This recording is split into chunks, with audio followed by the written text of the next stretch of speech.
sleepovers, and it feels like kind of a topic that can be a bit of a hot topic with parents. I have some friends who don't let their children sleep over at all. I have some friends who are like, "When are you taking my children?"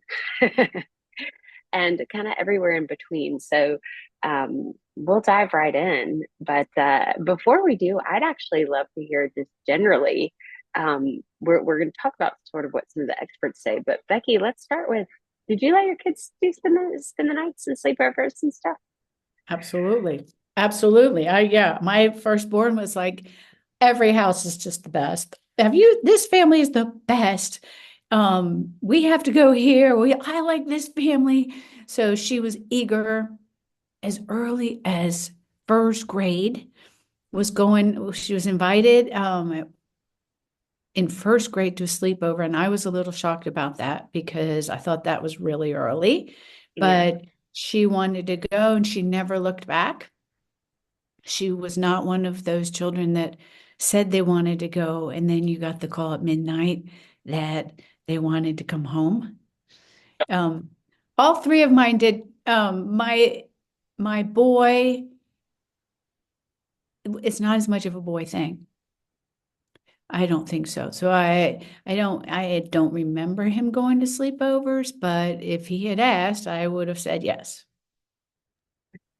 Yeah, I've got a fifth grader, a third grader, and a first grader. And we said as a family, you have to be in first grade to spend the night with somebody who's not a family member. So like they've done spend the night with, we have cousins in town and stuff. But starting in about middle first grade, late first grade, or maybe it was second grade, I can't remember.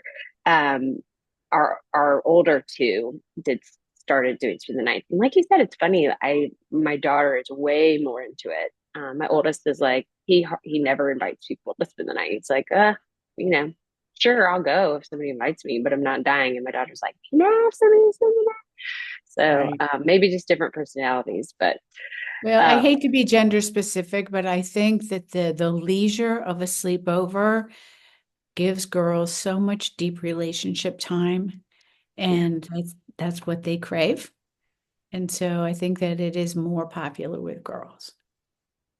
Well, let's dive in. So, this information, just so y'all know, is taken from kind of a conglomeration of experts. So, we looked at kind of what different people said, and we'll share with them we'll share those people with you in a minute. But generally, we're going to talk about your child's readiness being a key indicator for you, preparation and communication, bedtime, screen time, fun time, and then some of the benefits and challenges as well, and how you can handle that. So, let's start. So, a lot of this thinking comes from a couple different, it's sort of a mishmash of all these folks. But Lisa Damore, who I really like, she wrote the book Untangled about girls, and it's just fabulous. And she does a lot of consulting. I get her emails, and she's definitely someone to follow and look at online, especially if you have girls. But all her stuff is good for all genders. Um, she talks about, really when you think about sleepovers, you should think about your child's social and emotional readiness instead of their age.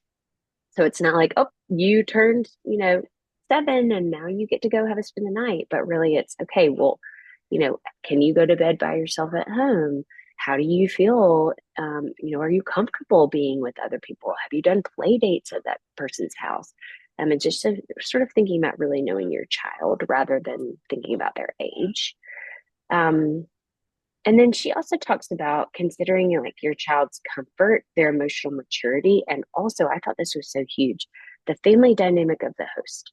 There are people that I will let my kids spend the night with, and there are people that I'll be like, you know what? Let's just pick you up at 8. And it has nothing to do with like whether I trust that family or not. It's how much I know them. It's whether my child is going to, if it's a house full of girls and there's one boy, and my um, boy is going to go over there and, cause a big ruckus with all the girls, like, I'm not doing it.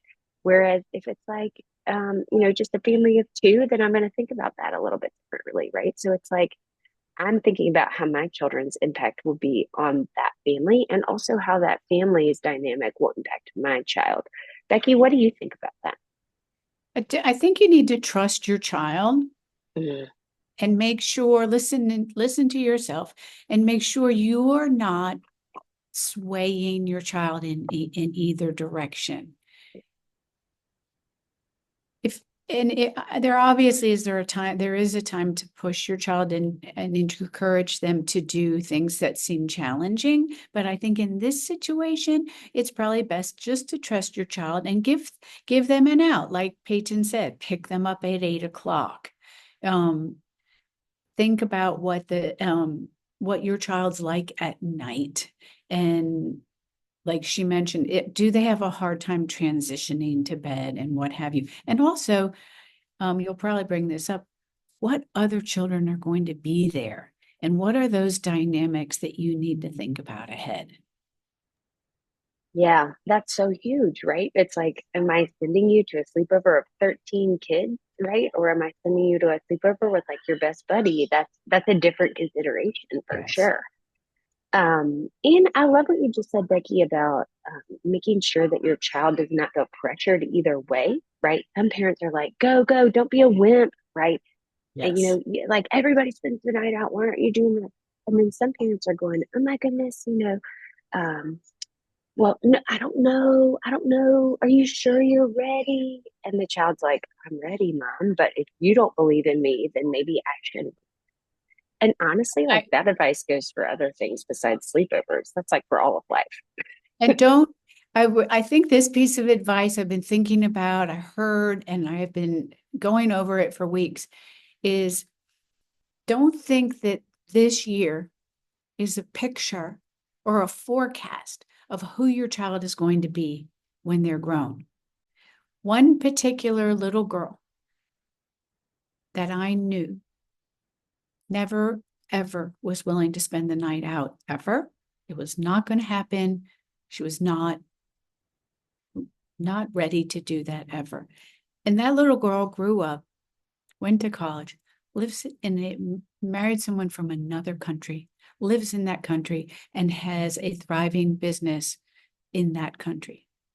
So, without giving away names, we're talking capable, out there, strong, entrepreneurial, confident person who, when they were in elementary school, was not showing that.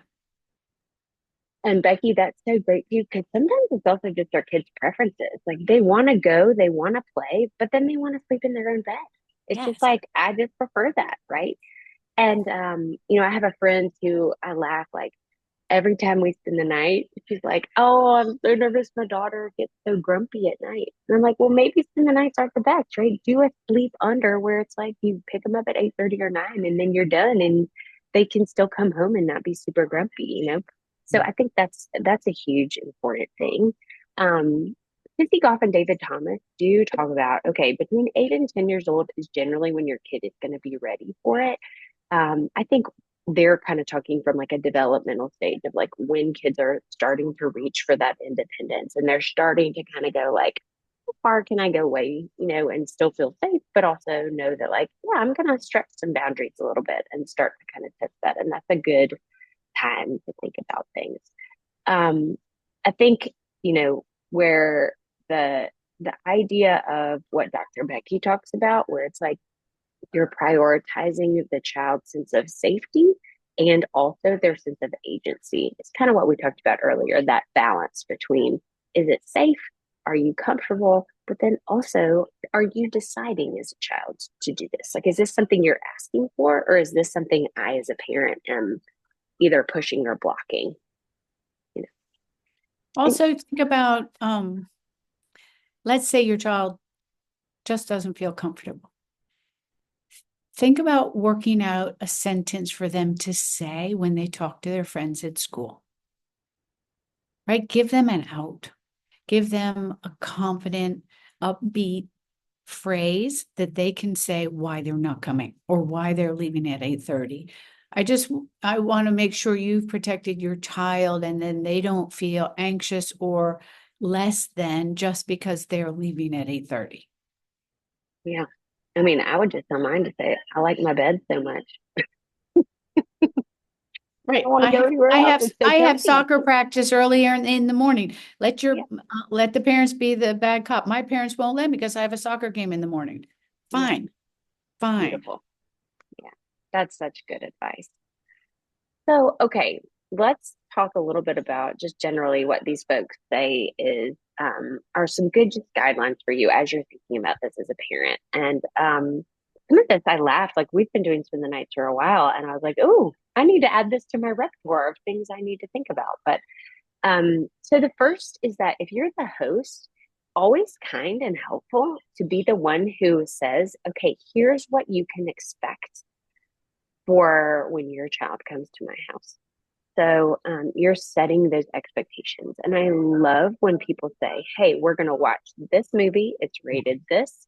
We're going Yes. to have this food. And I'm planning for them to be in bed by X time. Because then that, if I don't hear that, and then the next morning they're like super grumpy, I'm like, okay, what time y'all go to bed? Right. And that tells me a little bit about the supervision style at that house. But if you set expectations ahead of time, it just shows that you are being thoughtful about it and you're not just like abdicating all responsibility once the children get there.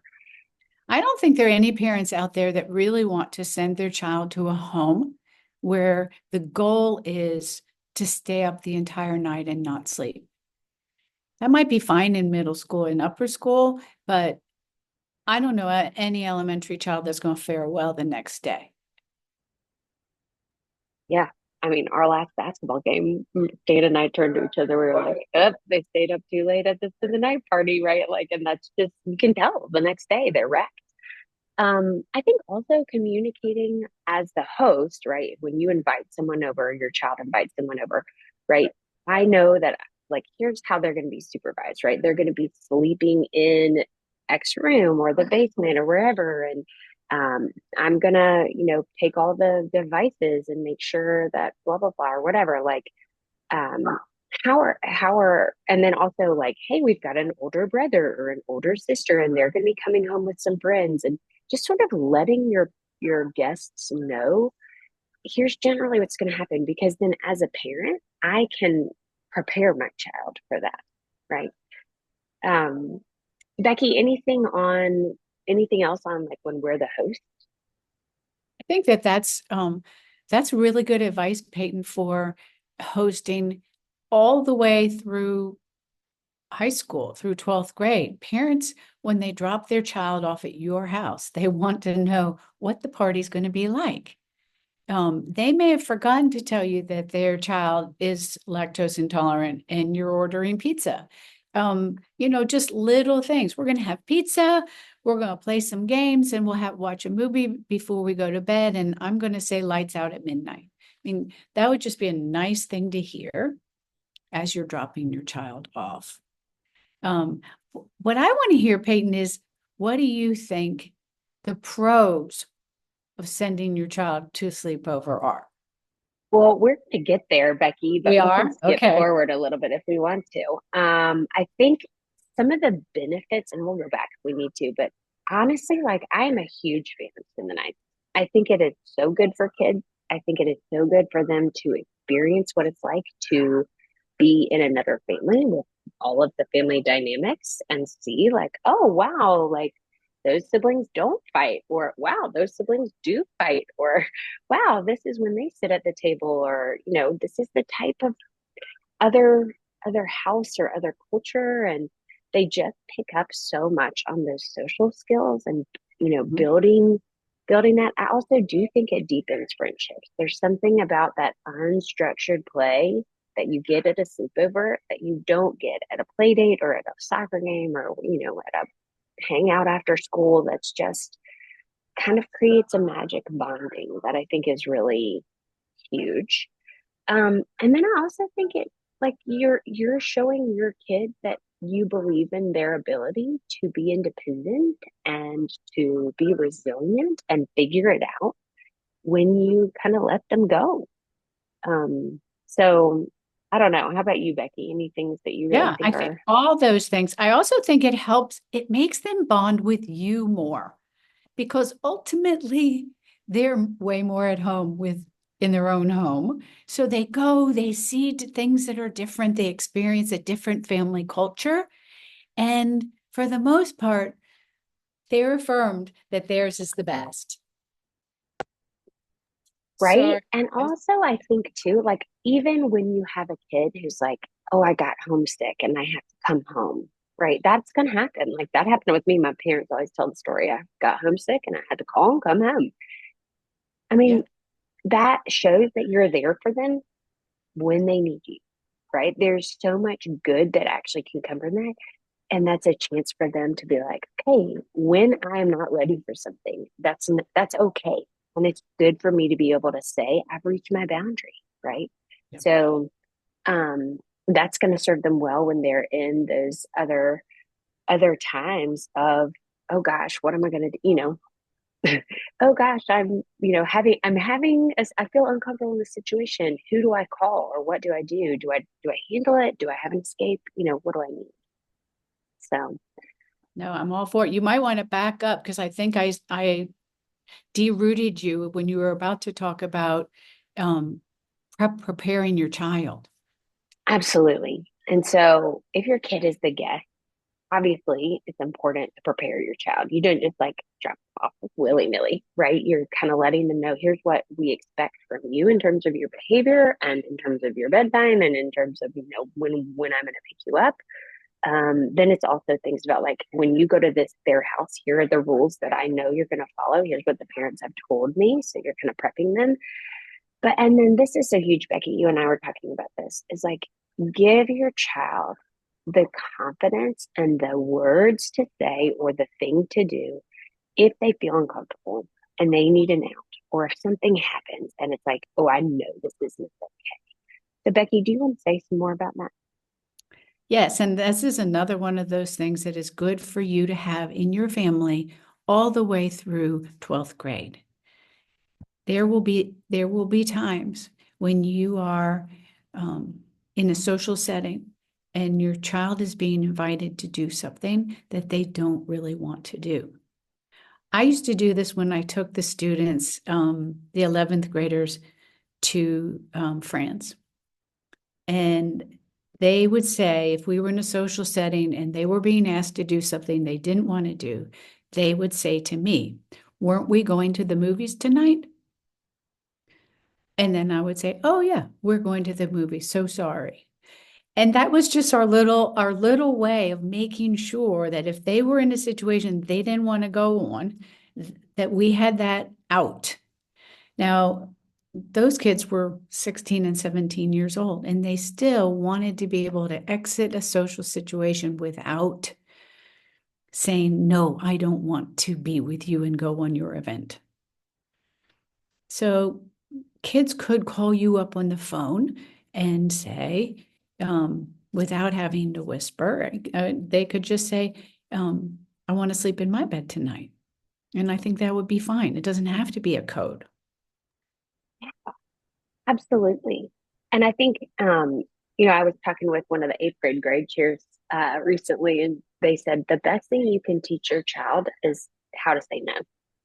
And I think when we think about sleepovers, I feel like most of the time when I talk to parents, their hesitation is, oh, but I'm just nervous something really bad is going to happen. Or they're going to be exposed to pornography, or there's going to be an older sibling there who's going to give them drugs or alcohol, or there's going to be, a movie that they're unsupervised watching that it's not okay, or that there's going to be an event that's like kind of horrible and awful and, the worst nightmare of every parent. And they think that's why it's not worth it to send a child on that event. But I think, our kids, whether they're going to spend the night or not, are eventually going to be exposed to some stuff that they need to be able to say no to. And so I think this is a really, really important time in your children's life to be able to teach them about consent and boundaries, personal space, thinking about like, okay, no, good touch, bad touch.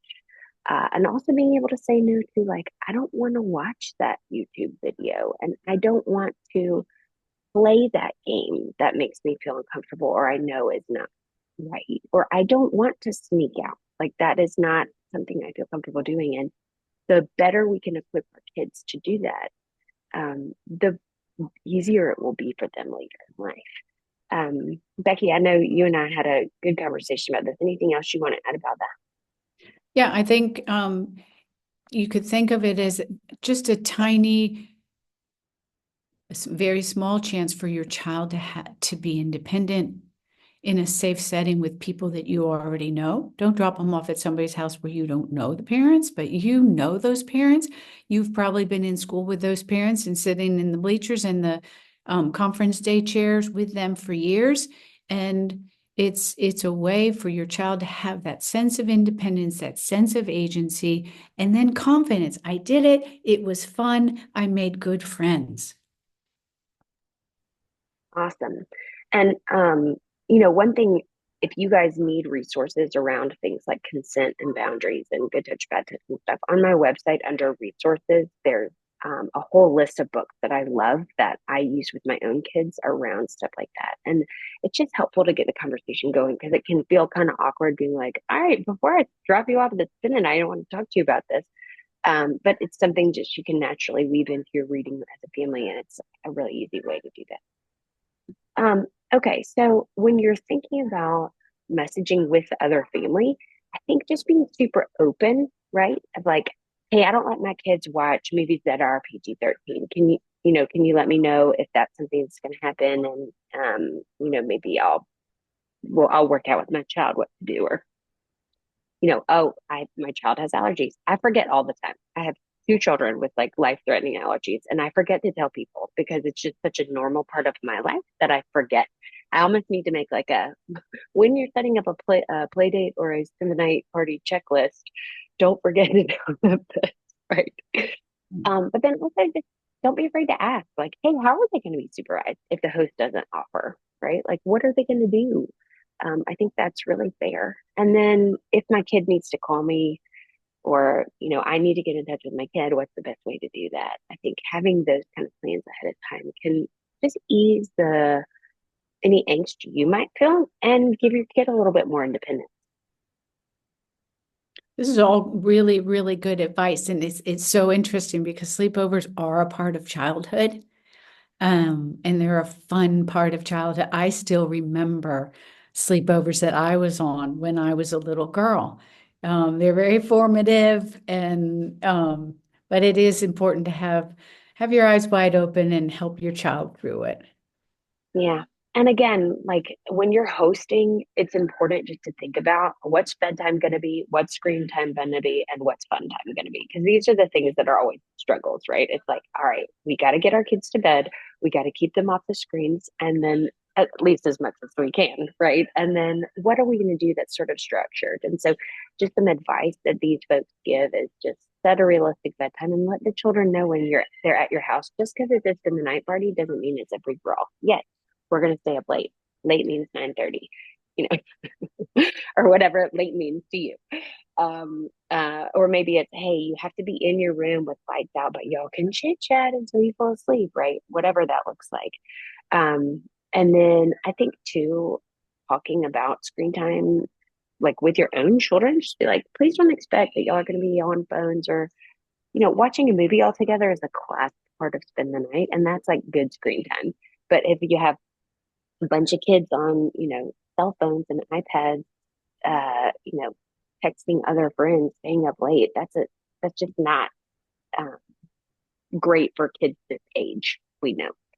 And then, what other non-screen activities can you think of with your child that would be fun to be able to, hey, remember, like y'all can go outside and play. I don't know. Anything on favorite things that y'all love to do at spend the nights when y'all did them or your kids did them, Becky? Things that I think the movie is a classic that shared experience of watching a movie. I always had crafts for my girls, and I'm not a crafter. I am not a crafter, but I always went to the store and I went to Michael's or whatever, and I had crafts. And there's something about girls doing that craft together. If you think about it, it's the perfect time to talk Mhm. and right, have conversation and share your hearts rather than the wild running around in the backyard. The craft, is a fun time, maybe a quiet activity after a certain hour, sitting and beading a little bracelet is just so age appropriate. I Yeah, really enjoyed that. that's awesome. I know. And then I have like my a little bit more wild children who are like, let's wrestle. I'm like, how about y'all go shoot basketball? So having an alternative for those things you don't want them to do can also be kind of helpful. We talked a little bit about the benefits already and challenges, but I do think it's important to say, like, if your kid does have a bad experience, don't let that be the like end all be all, right? Like, validate. Yeah, oh man, you got scared, or you the bed was uncomfortable, or you felt left out, or whatever it was. Validate. Yeah, that stinks. I hate that you had that. Problem solve. Okay, well, what do you want to do next time if something like this happens again? And then sometimes you're going to need to communicate to the host. Like if there was something that happened, like, oh, wow, I heard they snuck out. If I'm a parent who's hosting and they did that at my house and I didn't know, I want to know. Right. So I think there are certain things that, yeah, you may have to tell the host, like, hey, this is something that happened. And then, let your kid choose when they're ready to go again. Right? Becky, anything on that? Like bad advice, bad experience? I think it's kind of the same thing, is that you really have to listen to your child when they get in the car to go home. Don't lecture, listen, ask questions that would elicit content answers where they tell you how they felt and what they did. Just listen to your child, and if it's not a confidence building thing, talk through it, and maybe even let them have a sleepover. If you've never had a sleepover at your home and your child's not confident to go on one, have one. Have two or three children over. It's actually really fun for the parent. It's really Yeah. fun. You get to know these kids and they're all so wonderful. And trust me, they grow up to be even more wonderful, and you will be really happy that you were part of their lives. And Becky, I think what you said, hosting one is such a good first toe in the water, right? It's like, and actually hosting one with one kid, because a one-on-one, super easy, not hard to supervise. Don't let any of your other children have somebody to spend the night, send them away, right? Or have your Right. partner look after them or whatever, your grandparent. And just kind of see how it feels, because it is so fun. And I'm always surprised by how polite other people's children are. I'm like, oh my God, they are so polite. Yeah. Did my I do children say thank you? I do remember one little boy who spent the night at our house, and we went out for pizza, and he was busy doing math problems on the napkin at the pizza place. And he did turn out to be such a brainiac, and is in that field where that math is still going strong. It's just really fun to look back and see how you get to know these kids and how you have the privilege of participating in their childhood and their growing up experience. Amazing, Becky. Well, y'all, we are right at time, but here's our contact information and our websites if you want to reach out to us. We're happy to have one-on-one calls and coach you through if this is something that is interesting to you. And Yeah. um, then also Next our week little should be disclaimer. interesting. I'm going to be talking about when your child gets in trouble. So, And it's not if, it's when. when your child, actually, I'm focusing on when your child gets in trouble at school. So, invite your friends, and we'll see how that goes next week. Awesome. Well,